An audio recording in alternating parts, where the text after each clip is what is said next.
Hello, everyone. Welcome back. Today, we're going to be talking about a potential two-tier policing system and a two-tier criminal justice system in the United Kingdom. Now, I'm not going to pass judgment on this, although it may slip out at some point. What I'm going to do is just present to you guys things that are out there in the mainstream media, and I'm going to ask the question, do we really have a two-tier policing system, or is it just something that's made up by right-wing conspiracy theorists? Anyway, guys, before we start, can you please hit that like, subscribe, and all the buttons down below? That really helps me out, helps the channel grow, gets the message out to more people, and thank you so much for you guys who've done that already.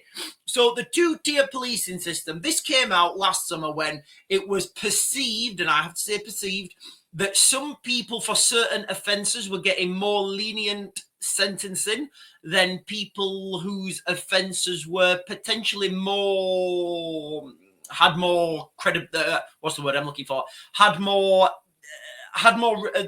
likelihood of having a harsher sentence. Certain people getting lenient sentences, and certain people getting harder sentences.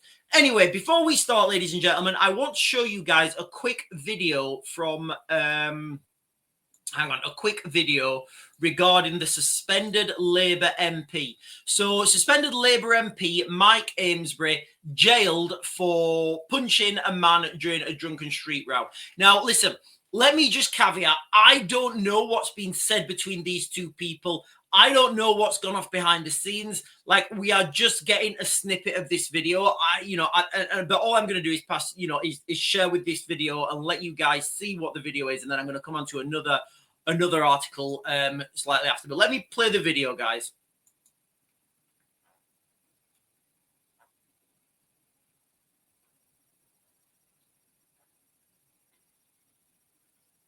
So first of all, as far as and again, I'm not a legal expert, but my understanding of the legal system would be that he's obviously punched that guy. So if he was a threat, he's no longer a threat when he's on the floor. And then this guy continues to punch him while he's on the floor.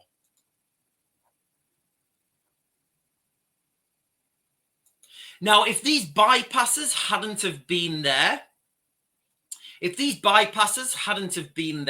then, well, I'm not going to speculate, but it does look to me like these bypasses stop this from going any further.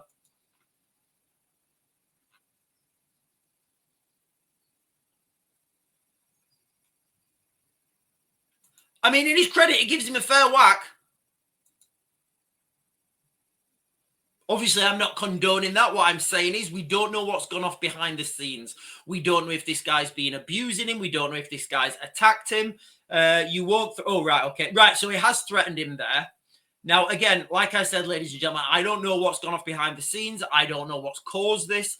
All I'm saying is what we're being told in the mainstream. Right, so let's read this a little bit.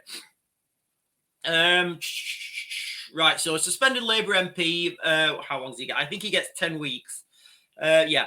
So suspended Labour MP Mike Amesbury has been jailed for 10 weeks for punching a man following a row in a street and taunting, "You won't threaten your MP again, will you?" So again, I don't know what's gone off behind the scenes. I'm just putting it out there. He's got 10 weeks for that incident. Now, if you guys can remember, back in the summer, there was lots of protests in the United Kingdom. And one particular, and again, the sentencing to people who were out protesting, the sentencing to that was really, it was really difficult to understand the amount of sentencing and some of the sentences that people got for protest. So now just consider that, ladies and gentlemen. We've got a Labour MP who's been given a 10-week jail sentence. Now, as I understand it, he's appealing that.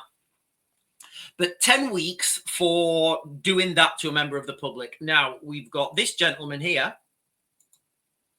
We've got Peter Lynch, asylum hotel rioter. Now, let's look at what he did. A grandfather convicted of violent disorder. Again, violent disorder. Yeah, fair enough.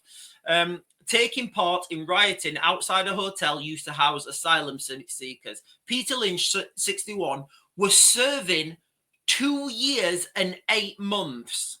So what did he do then? What did he do to warrant 2 years and 8 months in jail? So here it is here, guys. And listen, I didn't hear this. I don't know how much credibility is in this article, but this is from the Beeb, so I'm claiming, I'm going to say it's I can repeat it. He shouted racist and provocative remarks. So again, I don't know what that is. Shouting a racist remark could be a subjective. It could be a subjective metric. It could be something really disgusting. But remember, it's just words towards officers. So he didn't actually shout anything racist at asylum seekers. From the article here, he shouted it towards officers and called asylum seekers in the hotel, well, this here, I'm not going to repeat that, a Crown Court herd. So that's, as far as this article is, ladies and gentlemen, that's all I can gather. He shouted, potentially racist and, well, I guess it is, racist and provocative remarks towards police officers. And he said people in the hotel were these. Now, do we think, and again, I'm not saying there's anything wrong with this. I'm asking the question, do we have a two-tier policing service? So he shouted things at the police, essentially, and he got 2 years, 8 months in prison. That's from this article, ladies and gentlemen. And then we've got the Labour MP, who, from what the video I've just shown you, he's been given 10 weeks and he's appealing that. So the question there is, and I know we're trying to compare apples and oranges here, but we have certainly got two incidents. Yes, they're not similar in, they're not similar incidents, but you've got one incident of a member of parliament. Now, you could argue that these people should be, held to higher account.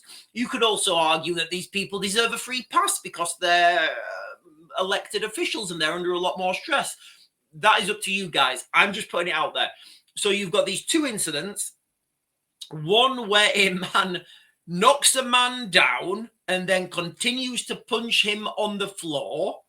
Again, ladies and gentlemen, I don't know what's been said previously. I don't know what's gone on before this. This man may have attacked it. I genuinely don't know. From the video, it seems like the MP says you won't threaten your MP again. Now, again, I don't know what's gone on behind the scenes, but the perception of this.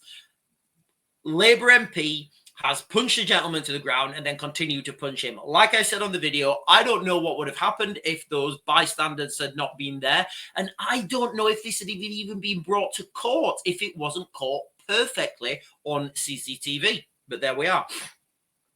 And then he got 10 weeks in, he got a prison sentence of 10 weeks. Then we've got the man in, Peter Lynch, who essentially, ladies and gentlemen, shouted things at police. That is literally from the article what happened. He shouted things at police. I'm just literally reading what it says on the mainstream media. Now, he shouted at police and he got 2 years and 8 months in jail. Now, I don't claim to be a legal expert, but if there is any legal experts out there, you can explain this to me, how that is fair and how that is, how the law is applied equally in both of those cases. Please let me know in the comments. Like I said, ladies and gentlemen, I'm not passing judgment on this. I'm sure the legal system is fair and absolutely fine, and everybody knows that if everybody will get the same sentencing for the same offense. But from what I'm seeing here, ladies and gentlemen, it does seem to me, right, okay, I said I'm not going to pass judgment. Anyway, ladies and gentlemen, I just wanted to get this one out there. I'm going to max a grid. I'll get you guys another video later.